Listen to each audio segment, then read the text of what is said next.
Bueno, pues entonces empezamos con la parte digital y vamos a empezar con este tema, el 8, que es el sistema binario.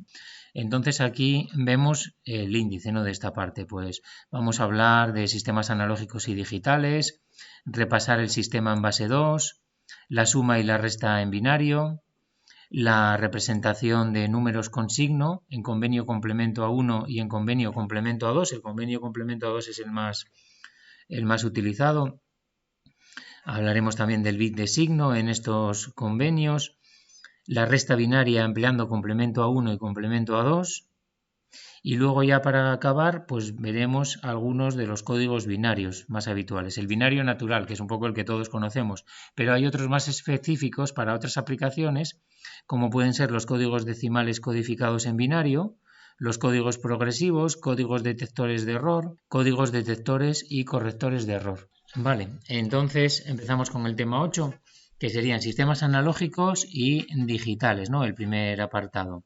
Bien, ¿qué es esto? Bueno, pues sabemos que en electrónica y en general, en cualquier aplicación física, por así decirlo, tenemos o podemos hablar de sistemas analógicos y sistemas digitales. Sistemas analógicos son los que se basan en el empleo de variables analógicas. ¿De acuerdo? ¿Y qué es una variable analógica? Pues bueno, es una variable como puede ser la presión, la temperatura, la velocidad, que puede tomar en principio un número infinito de valores, ¿no? Nosotros podemos medir esa variable dentro de un rango determinado con una precisión determinada, pero es una variable que medimos pues utilizando también variables reales y que por lo tanto en un intervalo determinado en principio tenemos infinitas valores para esa variable, ¿no? Y en contraposición tenemos lo que serían los sistemas digitales que utilizan variables digitales. Y las variables digitales son aquellas que dentro de ese rango solamente pueden tomar un número discreto de valores. Por lo tanto, tenemos un dominio finito para los valores que puede tomar esa variable. Por ejemplo, un caso típico es la temperatura. La temperatura, podemos registrar la temperatura, por ejemplo, en este aula, en función de la hora del día. Entonces, tanto la temperatura como la hora pues serían variables analógicas. ¿De acuerdo?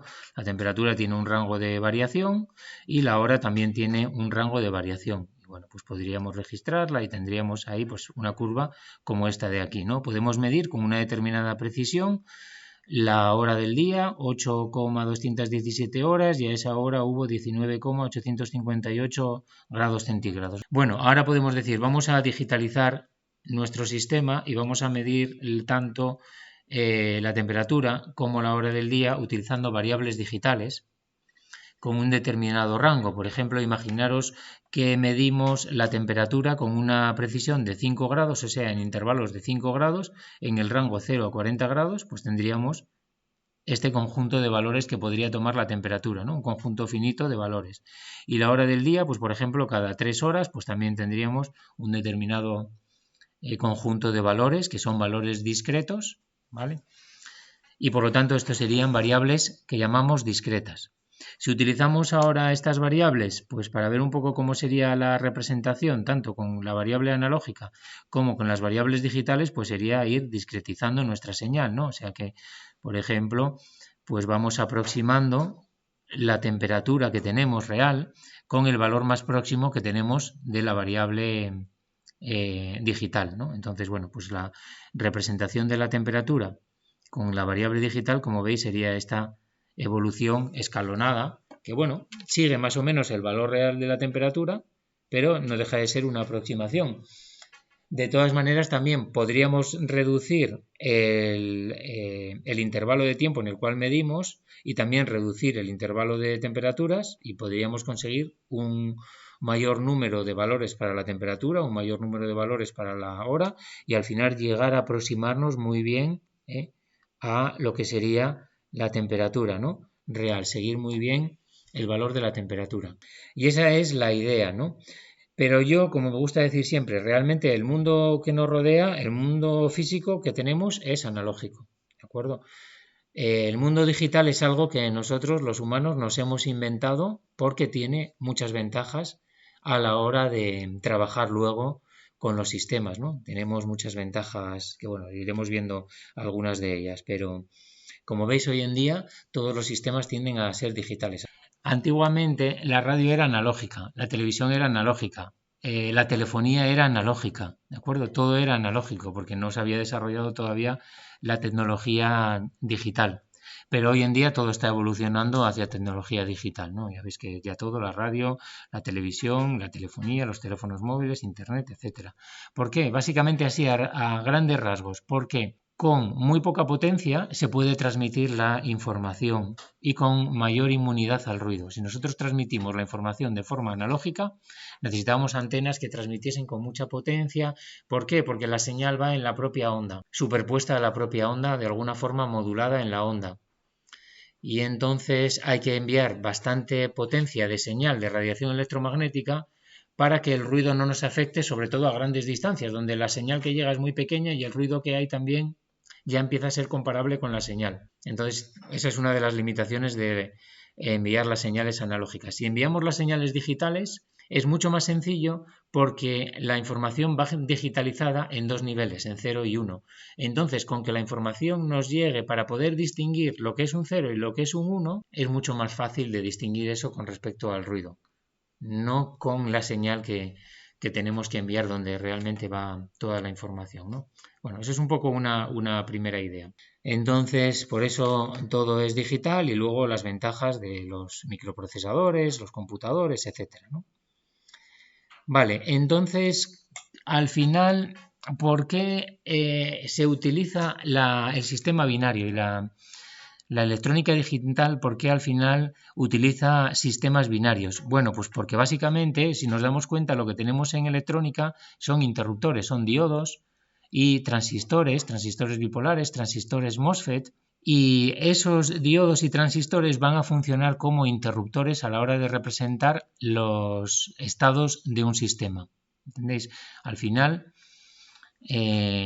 fijaros que aquí, por ejemplo, tenemos una serie de estados de nuestro sistema. Estos estados, 0, 5, 10 grados, etcétera, tenemos que codificarlos de alguna manera. Bueno, pues por decirlo de alguna forma, esos estados los vamos a codificar utilizando interruptores que van a estar en estado abierto o en estado cerrado. Mirad, por ejemplo, si utilizamos un solo interruptor, tenemos dos estados, que sería el interruptor cerrado y el interruptor abierto. Así que podemos codificar, pues eso, dos estados. Esto sería, por ejemplo, el típico caso de la luz en una habitación, en esta sala. Podemos activar el interruptor, hay luz, o podemos desactivar el interruptor, no hay luz. Son dos estados. Con lo cual ya podemos representar un sistema muy sencillo, que también es una representación muy básica, porque solamente nos estamos fijando en hay luz o no hay luz. Realmente el nivel de luz es una variable analógica, que si la midiésemos tendría un valor y puede depender de que entre luz por la ventana también, entonces es una variable analógica. Así que estamos simplificando mucho nuestro sistema para saber solamente si hay luz suficiente o no hay nada de luz. ¿Entendéis?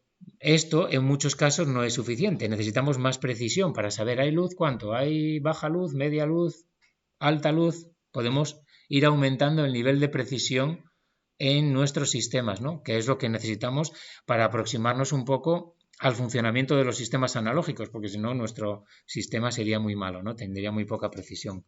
Bueno, no pasa nada, vamos añadiendo algo así como más interruptores. Si añadimos dos interruptores, ya podríamos codificar cuatro estados diferentes: 0, 0, 0, 1, 1, 0 y 1, 1, dependiendo del estado de los interruptores. ¿Lo veis? Un poco la idea. Y con esto, nuestro sistema de la sala, pues ya podría ser no tener nada de luz, tener una serie de lámparas encendidas y tener algo de luz, tener más lámparas y tener más luz, o tener ya la máxima luz, ¿entendéis? El máximo nivel de luz. Que esto lo podríamos hasta implementar poniendo dos interruptores ahí en la entrada, y con dos interruptores y las cuatro combinaciones podríamos hacer cuatro combinaciones y tendríamos cuatro niveles de luz en la sala. ¿Lo veis? Entonces, con dos interruptores ya podemos hacer un sistema de cuatro estados y que podemos codificar ahí el estado del sistema con cuatro niveles diferentes. ¿Veis un poco la idea, ¿no? Si meto tres interruptores ya tengo 8 estados. ¿Vale? 4 interruptores, 16 estados. Y así sucesivamente puedo ir aumentando la precisión de mi sistema digital y aproximarme a lo real, que es la variable analógica que yo quiero realmente representar o trabajar con ella. ¿Vale? Y ahora os preguntaréis, ¿y por qué utilizamos interruptores para esos dos estados, interruptor abierto e interruptor cerrado? Pues muy sencillo, porque los interruptores nos pueden representar esos estados del sistema sin consumir energía. Porque fijaros, un interruptor cerrado idealmente es un cortocircuito, tiene tensión cero. Entonces, en mi interruptor, que va a ser al final un diodo o un transistor, va a circular corriente, ¿vale? Pero como si lo considero ideal es tensión cero, no hay disipación de potencia, ¿vale?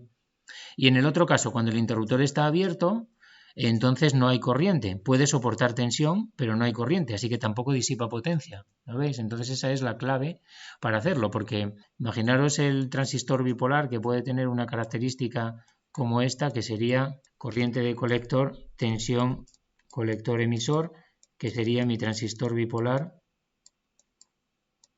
Así, ¿no? Entonces, la zona de corte es esta de aquí. Si yo le meto corriente de base cero, o sea, no le meto corriente, estaría trabajando aquí, ¿vale? Entonces soporta tensión, pero corriente es cero, sería un interruptor abierto, ¿lo veis? Y estaría en este caso de aquí, y es un estado para mi sistema. Y luego, si le meto corriente suficientemente alta, entonces puedo saturarlo, y estaría trabajando, por ejemplo, por aquí, en saturación, ¿vale? Idealmente, si fuese ideal, habíamos dicho que sería por aquí y... Idealmente la tensión sería cero. Realmente pueden ser 0,1 voltios, una cosa así, ¿vale? Entonces va a haber un poco, aquí sí que es verdad que hay un poco de caída de tensión como una fuente de tensión y hay un poco de disipación, pero es lo mejor que podemos hacer.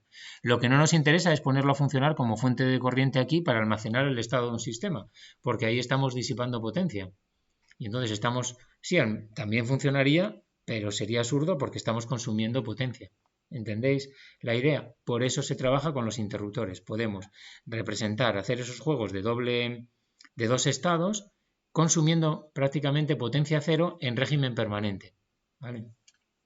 Los interruptores como diodos y transistores son muy buenos en circuito abierto. En circuito abierto prácticamente la potencia es cero. Son un poco peores en circuito cerrado porque la saturación no es perfecta y entonces hay un poco de disipación de potencia. Pero es lo mejor que podemos hacer, ¿vale? Y nunca trabajar en zona activa porque entonces disiparía potencia y no nos interesaría. Fijaros que en los microprocesadores de última generación podemos estar hablando de miles de millones de transistores funcionando, ¿vale? Entonces, claro, aunque la disipación de potencia sea muy pequeña, multipliquemos por 1000 millones de elementos, ¿de acuerdo? Entonces la potencia empieza a ser ya vatios. Por eso hay muchos microprocesadores que necesitan refrigeración, etcétera, ¿vale? Porque el nivel de integración que se ha alcanzado hoy en día es espectacular, ¿no? Tenemos muchísimos interruptores como estos funcionando dentro del sistema. Y también hay disipación por otro problema, o por otro modo de funcionar de los sistemas, que es que lógicamente el interruptor no va a estar siempre cerrado o siempre abierto, porque yo tengo que cambiar el estado del interruptor dependiendo de cómo vaya evolucionando mi sistema y lo que quiera yo representar. Entonces tengo que hacer el paso de meter corriente por aquí para saturarlo y quitarle luego la corriente para pasarlo al estado de corte. Cuando pasamos de saturación a corte o de corte a saturación, inevitablemente pasamos por la zona activa y ahí hay un poco de disipación de potencia, ¿vale? Que es en principio el mayor problema de disipación, las conmutaciones. Por eso todos los sistemas, como veremos más adelante, trabajan a una frecuencia determinada. Muchas veces esto cambia a una frecuencia que sabéis que en los micros es de gigahercios, una cosa así, o sea, una velocidad elevadísima. Pues claro, también hay un límite en esa frecuencia porque si no los sistemas, primero, empezarían a disipar más de la cuenta, se calentarían, etcétera, y segundo, ya esas transiciones pueden no producirse correctamente y empezar a haber errores. O sea, el error básicamente es no distinguir bien cuándo el interruptor está cerrado y cuándo el interruptor está abierto, ¿vale? Ya empieza a no funcionar bien, porque bueno, todos los transistores, etcétera, como habíamos visto, tienen un tiempo de respuesta y llega un momento en que ya no les da tiempo a conmutar, entonces ya no funcionaría bien el sistema. Bueno, y esa es la idea, entonces utilizar los interruptores de esa manera. Esa es la principal ventaja. Pero, como siempre, nuestros sistemas, el mundo es analógico. Y nosotros vamos a desarrollar sistemas digitales, como pueda ser un microprocesador. Entonces, nuestro sistema digital tiene que interactuar con el sistema analógico.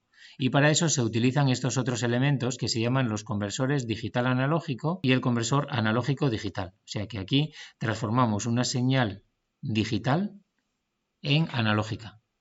La metemos al sistema analógico y después, cuando el sistema de control necesite medir una variable determinada analógica, también tenemos que hacer la conversión analógico a digital. ¿Vale? Aquí me gusta poner el ejemplo que utilizamos nosotros todos los días, que es el teléfono móvil, que además ahora ya son digitales. Realmente nosotros generamos una señal analógica.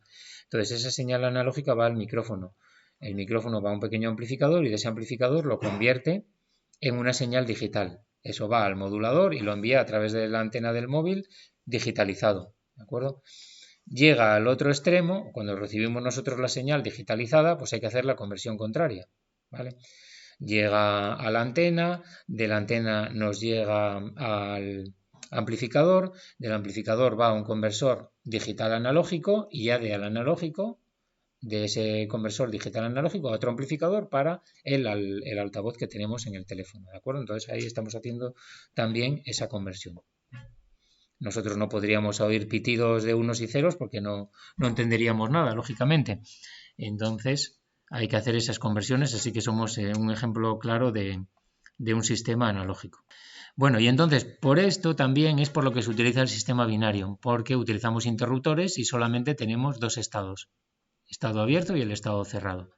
Y entonces lo que nos cuadra aquí es utilizar el sistema binario para luego buscar las representaciones de números, de caracteres, etcétera. Todo hay que representarlo mediante interruptores abiertos y cerrados. Así que nos interesa pasar al sistema binario.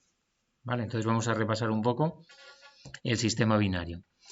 Bueno, repasando el sistema en base 10 o en cualquier base. En base 10 tenemos 10 representaciones para los números del 0 al 9 y bueno, pues cualquier número en base 10 lo representamos de esta manera, ¿no? Puede tener, como veis, parte fraccionaria y parte entera y bueno, sería 3 por 10 a la menos 2, 2 por 10 a la menos 1 y así sucesivamente, ¿no? ¿Vale? Que serían las centésimas, las décimas, las unidades, decenas de unidades y así sucesivamente, ¿no? Centenas, millares, bueno, pues como sabemos, ¿no? Esto lo podemos extender a cualquier base que tengamos, que aquí hay una pequeña rata, sería en base B, pues tendríamos que utilizar B representaciones diferentes, desde 0 hasta B a la menos 1, por ejemplo, si son números, suponiendo aquí que podamos utilizar números para todas ellas. Y entonces la representación de un número en cualquier base pues sería esta de aquí, ¿no? Esta es la extensión para cualquier base. De a la menos k por b a la menos k, de a la menos 1 por b a la menos 1, más de 0 por b0, de n menos 1 por b n menos 1. ¿Vale? Claramente, ¿no? Fijémonos que aquí tenemos lo que sería la parte fraccionaria, sería esta de aquí, los que tienen la base a un exponente negativo, y la parte entera son los que tienen la base elevada a 0 o exponente positivo. ¿Vale? Bueno, pues eso sería representar en cualquier base. Nosotros nos interesa en la base 2, entonces claro, todo esto queda muy sencillo, ¿no? Lo más sencillo que puede ser, que es la base 2, tener dos dígitos que son el 0 y el 1. A veces en algunos catálogos vemos también L y H para hacer las representaciones, low y high, ¿vale? Estado bajo, que sería el 0, y estado alto, que sería el 1. Y bueno, pues a estos dígitos, como sabéis, se llaman dígitos binarios. En inglés se utiliza mucho bit y en español también. Y esto viene de binary digit, de la combinación binary digit, que es bit. Y entonces, en sistema binario, pues tendríamos esta representación, que es una extensión de lo que hemos visto antes, de sub menos k por 2 elevado a menos k, más de sub menos 1 por 2 elevado a menos 1 y así sucesivamente. ¿Vale? Bueno, por ejemplo, aquí tenemos un número en binario, que sería el 100111,101. ¿Vale? Bueno, pues podemos aplicar esta fórmula de aquí, muy fácil, y sería 1 por 2 a la menos 3, 0 por 2 a la menos 2, 1 por 2 a la menos 1, y así sucesivamente. Hacemos estas cuentas a mano o con una calculadora y ya encontraríamos el valor en decimal, 39,625. ¿Lo veis? Entonces esta es la forma de pasar de un número en binario al sistema decimal. ¿Vale? Se puede hacer así muy fácil. ¿Veis? ¿Que queremos representar estos números con interruptores? Pues claro, necesitaríamos para cada dígito un interruptor y podríamos representar cualquier número que tengamos en ese rango, desde todo ceros hasta todo unos. ¿Vale? Eso es un poco la idea, ¿no? Principal. Bueno, entonces con esto también hemos visto cómo pasar de binario a decimal. ¿Cómo pasar de decimal a binario o de decimal a cualquier otra base? Pues es lo que vamos a ver ahora, ¿no? Que eso ya no es tan inmediato. Pero bueno, es bastante sencillo. Imaginaros que tenemos un número en cualquier base, ¿vale? Que se podría expresar como esto, ¿no? Y sumatorio desde i igual a menos k hasta n menos 1 de d sub i por b elevado a i. Bueno, pues como vimos antes, va a tener siempre una parte entera y una parte fraccionaria. La parte entera es donde la base se eleva a 0 o a un exponente positivo. La parte fraccionaria es donde el exponente de la base es siempre negativo, ¿vale? Es la forma de separarlos. Bueno, para ir extrayendo los dígitos de esa base, ¿qué podemos hacer? Pues mirar, si cogemos la parte entera primero por un lado y sacamos factor común al valor b, o sea, aquí en la parte entera sacamos factor común a la base b, nos queda esta expresión de aquí. D sub 0 más b por d1 tal, tal, tal. Esta expresión, si recordáis de cuando estudiábamos en primaria las divisiones, se puede ver como lo siguiente. Dividendo igual a divisor, que sería todo esto, por cociente más resto. Esto quiere decir lo siguiente.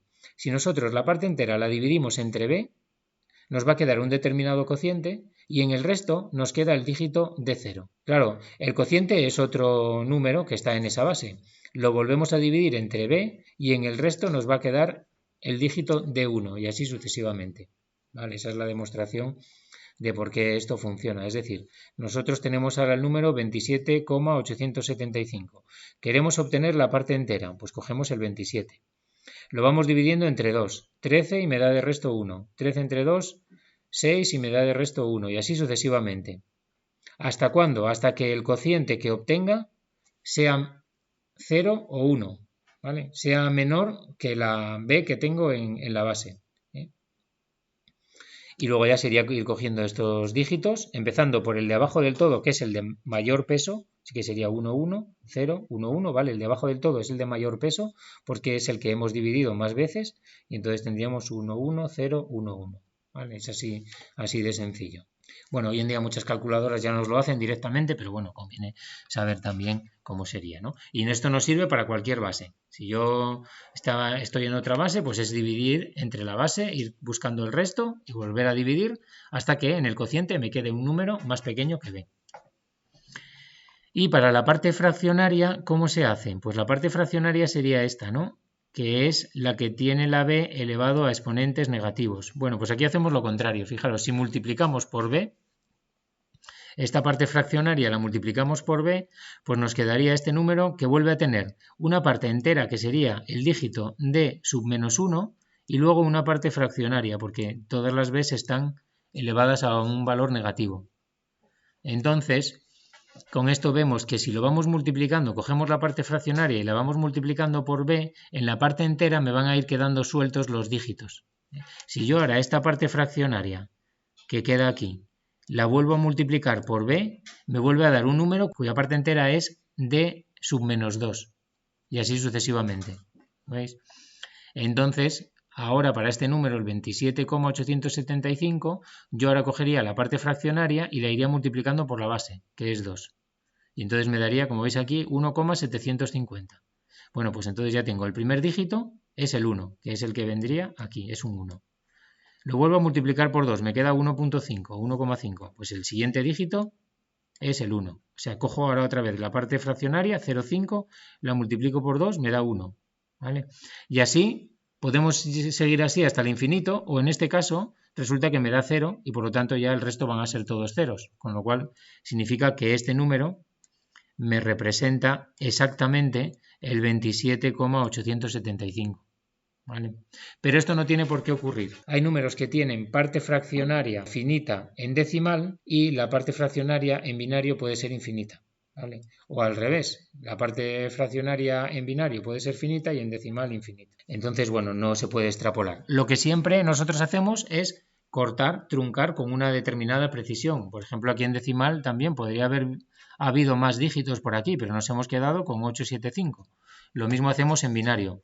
En un momento dado, pues decimos, vamos a utilizar solamente 4 dígitos para la parte fraccionaria. Y pues como aquí 5 dígitos para la parte entera. Y con eso tenemos un rango de representación. Si queremos tener más rango, pues ponemos más dígitos en la parte entera y más dígitos en la parte fraccionaria. Y con eso podemos ir aumentando el dominio de los números que podemos representar y la precisión también. ¿Vale?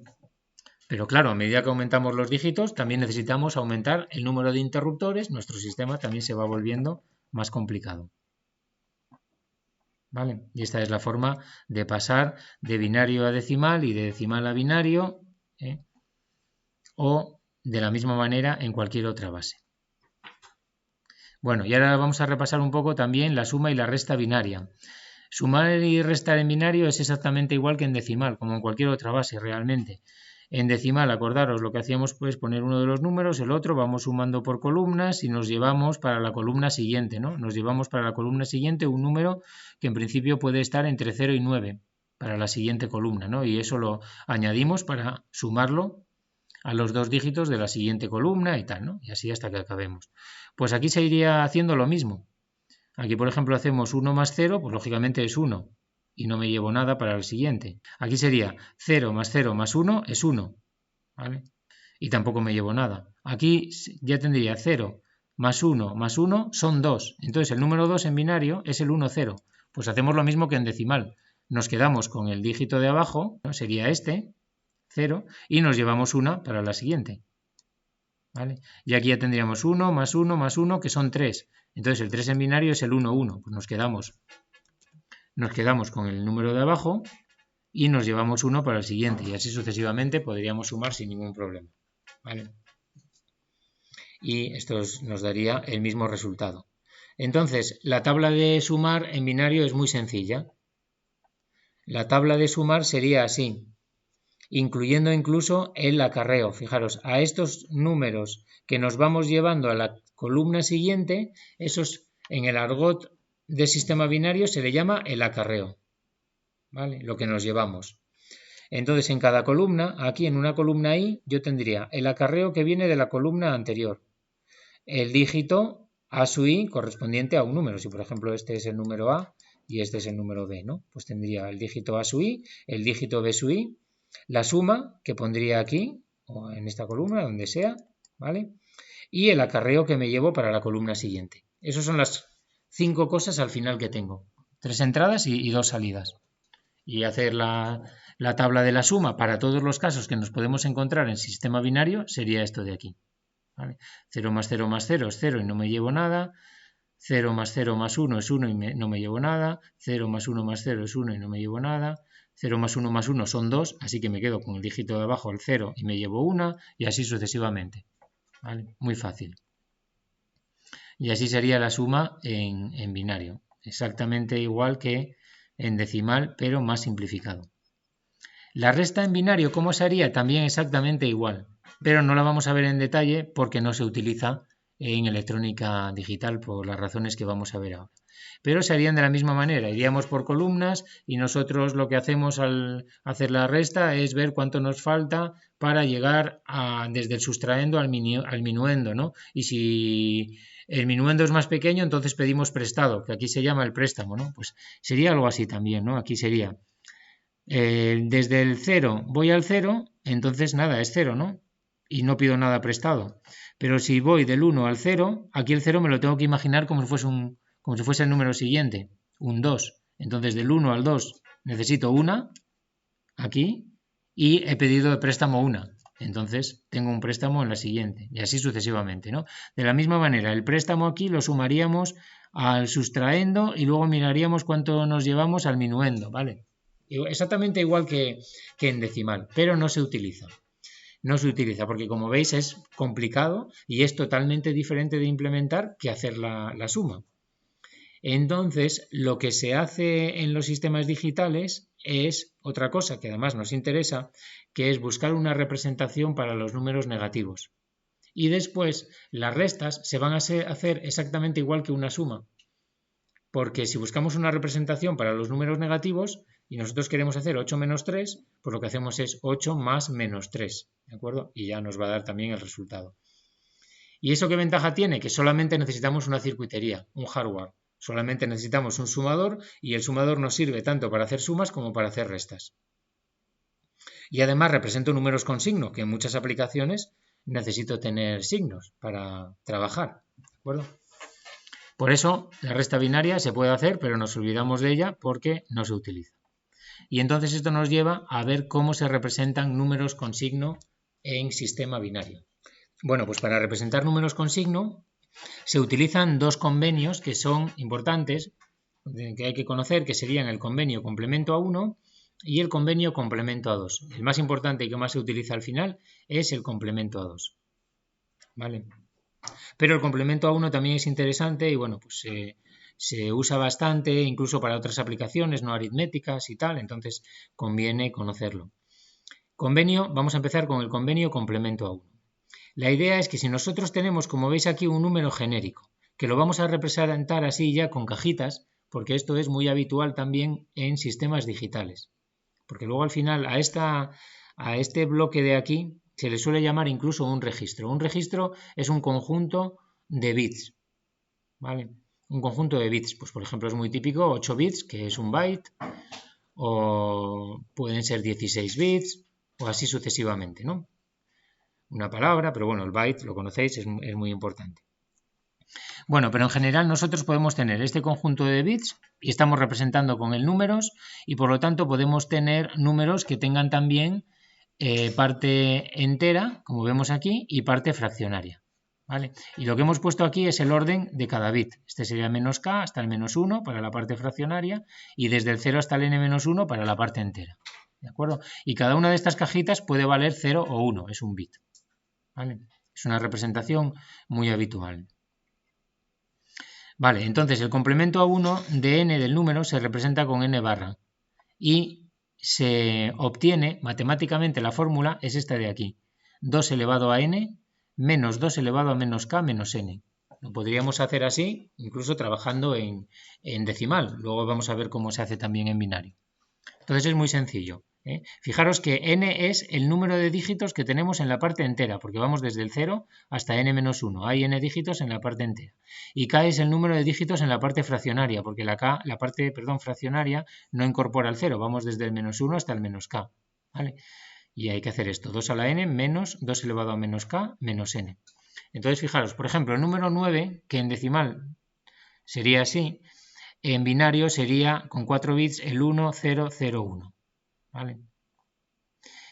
Entonces, si queremos calcular el complemento a 1, como estamos en este caso, estamos considerando 4 bits en la parte entera y 0 bits en la parte fraccionaria, pues sería 2 elevado a 4 menos 2 elevado a 0 menos el número 9 y esto me da el 6 en base 10. Si yo ahora el 6 lo paso a binario, me queda el 0, 1, 1, 0. Y esto es una forma de obtener el complemento a 1 del 9. ¿Vale? Pero normalmente no se hace así, porque fijaros, ¿qué ocurre aquí? Si nos fijamos, el número en binario era el 1001 y el complemento a 1 me queda el 0110. Así que vemos que es cambiar unos por ceros y ceros por unos. Y esto siempre es así. Así que es muy fácil de utilizar también el complemento a 1 porque si yo tengo el número en binario no tengo que usar la fórmula, simplemente cambio ceros por unos y unos por ceros y ya tengo el complemento a 1. ¿Vale? Esa es la clave y eso se hace luego muy fácil también con circuitería digital, básicamente utilizando inversores para cada uno de los bits. Pero la fórmula es interesante para luego hacer razonamientos a la hora de ver por qué podemos utilizar estos convenios para restar y qué es lo que pasa cuando restamos. Entonces conviene recordar también la fórmula. Vale, y vamos a intentar justificar un poco por qué es esto de que ocurre que hay que cambiar al final para obtener el convenio complemento a 1 sí de un número, simplemente es cambiar ceros por unos y unos por ceros. Bueno, pues esto, si vemos esta fórmula, pero desde el punto de vista binario, nos daríamos cuenta de lo siguiente. El número 2 elevado a n es un número que sería un 1 aquí y ceros en todas las demás posiciones. 2 elevado a menos k es lo contrario, un poco lo contrario, sería 0 en todas las posiciones y 1 en la parte de abajo. ¿Lo veis? A este 1 de aquí de peso 2 elevado a n lo llamamos bit de orden superior, porque realmente ese bit no forma parte de nuestra representación y sería algo que nunca va a aparecer en nuestra representación, lo truncaríamos, porque no da nuestra representación, no llega hasta ahí, ¿vale? Pero en la fórmula matemática sí que nos interesa porque aparece.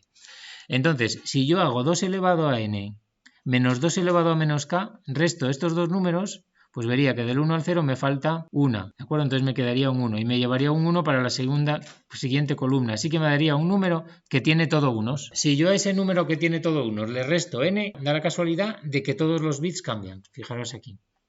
Por ejemplo, yo tengo este número n, que es un número que tiene 6 dígitos en la parte entera y 3 dígitos en la parte fraccionaria. Hago esa operación, calculo ese número que dijimos antes, que es 2 a la 6 menos 2 a la menos 3. Pues es un número que tiene todo unos en la representación. Si yo a ese número que tiene todo unos le resto n, me queda el complementario. Aquí, porque fijaros que es del 1 al 1, 0, del 1 al 1, 0. Si donde coinciden unos, da 0. Y donde tengo un 0 y un 1, da 1. Entonces me queda el complementario. ¿Vale? Entonces esa es la razón por la cual el complemento a 1 simplemente es cambiar ceros por unos y unos por ceros. Entonces eso se utiliza bastante. Bueno, esto me imagino que lo conoceríais de informática porque eso se utiliza bastante.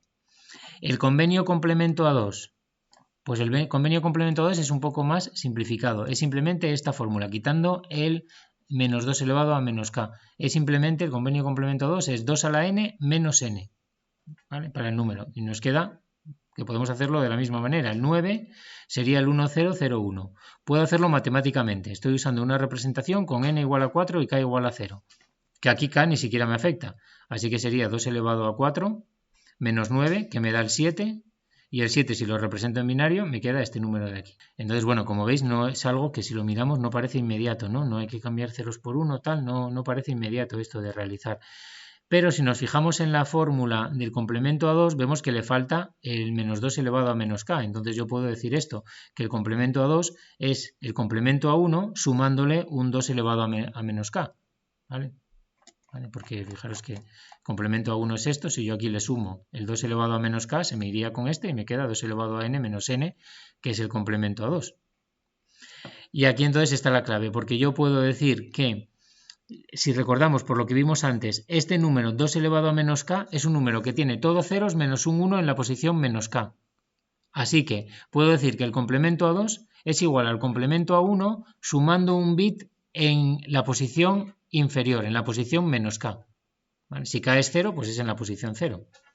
Así que puedo hacer el complemento a 1 haciendo lo siguiente. Cojo el número, le hago el complemento a 1, que es muy fácil, cambiar unos por 0, y luego le sumo una unidad. Paso justo al número inmediatamente siguiente. Le sumo una unidad, ¿de acuerdo? ¿Lo veis? Y ya me quedaría el complemento a 2. ¿De acuerdo? Entonces es muy fácil, que esto también lo conoceríais. Es complemento a 2 es hago el complemento a 1 y luego le sumo una unidad abajo del todo. Ojo, no es sumarle una unidad, es sumarle un bit en la posición menos k. ¿Vale? O sea que si tuviese parte fraccionaria habría que sumarlo abajo del todo. Y luego todavía hay un truco, que ya este es de profesionales, para hacerlo rápido, que es el siguiente. Si yo quiero hacerlo de un golpe es, busco el 1 de menor peso, el menos significativo, que aquí sería este. Y ese lo dejo como está. Y cambio ceros por unos y unos por ceros en el resto. O sea, este pasaría 1, este pasaría 0, este pasaría 1 y estos dos serían 0 y 0. Y ya me queda el complemento a 2. ¿Veis? Vamos a hacer otro ejemplo. Imaginaros el 0, 1, 0, 0. Este número, ¿cuál sería su complemento a 2? Busco el bit que vale 1 de menor peso, que sería este de aquí. Entonces ese bit y los otros que están a la derecha, que van a ser todos ceros, no los toco, los dejo como están. Y los que están a la izquierda los cambio. ¿Vale? Entonces este número sería el complemento a 2, ¿vale? Más rápido de hacer. Bueno, ¿y por qué sobre todo nos sirve el complemento a 1 y el complemento a 2? Porque el complemento a 1 y el complemento a 2 incorporan de forma intrínseca el bit de signo en la representación y nos pueden servir directamente para hacer representaciones de números con signo. Para ello lo que hacemos es considerar el bit más significativo de la representación, o sea, el n-1, el que está aquí, como bit de signo. De manera que si vale 0, mi número va a ser positivo. Si vale 1, mi número va a ser negativo. ¿De acuerdo? Tan sencillo como eso. Es decir, que tenemos dos partes. El bit de signo, que es el de mayor peso, y el resto es la magnitud del número que puede estar en complemento a 1 o complemento a 2, lo que hayamos decidido utilizar. O sea, podemos utilizar representación complemento a 1 o representación en complemento a 2. ¿Vale? Normalmente el complemento a 2 es lo que más se utiliza para operaciones matemáticas. ¿Vale? Entonces, fijaros, por ejemplo, imaginaros que tenemos un número como el 5 en base 10. En binario sería el 0101, ¿vale? Representado. Y por tanto sería un número positivo porque empieza por 0 y por lo tanto es un número positivo. Queremos calcular el menos 5 en complemento a 1. Pues entonces sería simplemente cambiar unos por ceros y ceros por unos. Cambiamos y llegaríamos a este número que sería el menos 5 en complemento a 1. ¿Vale? O si quiero trabajar en complemento a 2, pues tengo el 5, que es el número positivo, calculo el complemento a 2 del 5, dejo el 1 de abajo del todo como está, cambio los otros y me queda el 1, 0, 1, 1. Y por lo tanto, ese sería el menos 5 en complemento a 2. O al revés, si me dan este número y me dicen que está en complemento a 2, yo automáticamente ya sé que es un número negativo. Pero claro, ¿cómo sé qué número es ese? Porque inmediatamente no lo veo, ¿no? Empieza por 1, sé que es negativo, pero no es el menos 3, porque eso es otro tipo de representación que se llama signo magnitud, que normalmente no se utiliza. Empieza por 1 y es complemento a 2, tengo que hacer el complemento a 2 de este número para obtener el valor absoluto. Y ya sé que entonces es el menos 5, ¿vale? Si yo hago el complemento a 2 de este número, llegaría a esto. Y entonces veo que es el 5. ¿Vale? Así que el valor absoluto de esto sería 5. Como empieza por 1, es el menos 5. ¿Vale? Bueno, y un detalle importante es las representaciones que tenemos para el 0. Las representaciones para el 0, y es el problema y la razón por la cual no se utiliza el complemento a 1, es que si nosotros hacemos el complemento a 1 del número 0, todo ceros, es cambiarlos todos los ceros por todo unos, y me da otra representación diferente para el 0. Así que en convenio complemento a 1 tenemos dos representaciones para el 0. Todo ceros representa el 0, y todo unos también representa el 0. ¿Vale? Y esto es un inconveniente, porque nos gustaría tener solo una representación para el 0. Si que nos aparezca dos veces el 0, da problemas. Entonces esto no pasa en el complemento a 2, porque en el complemento a 2 de todo ceros es todo ceros. ¿Vale? ¿Por qué? Porque si yo hago el complemento a 1 de los 4 ceros me quedaría 1, 1, 1, 1, ¿no? Pero a esto le tendría que sumar una unidad, abajo, un bit. Y entonces ya me quedaría 0, me llevo 1, 0, me llevo 1, 0, me llevo 1, 0, me llevo 1. Y este 1 sí, aquí me parece un 1, pero es que ese 1 está fuera de mi representación. Yo solo puedo utilizar 4 bits, así que me da igual lo que haya pasado ahí. Mi representación son 4 ceros. ¿Entendéis? Esa es la razón por la cual se utiliza el complemento a 2. ¿Vale? Así tenemos solamente una representación para el 0. Entonces, fijaros también que al final nosotros tenemos un conjunto de bits en nuestras representaciones. ¿Vale? Por ejemplo, aquí tenemos 4 bits. Así que lo que está representando ese conjunto de bits es un poco subjetivo. Depende del convenio que estemos utilizando, de lo que hayamos acordado entre nosotros para esa representación. ¿Entendéis?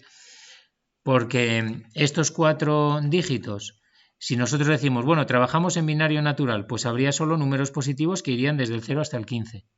¿Lo veis? O puedo decir, no, esos 4 dígitos son representaciones en complemento a 1.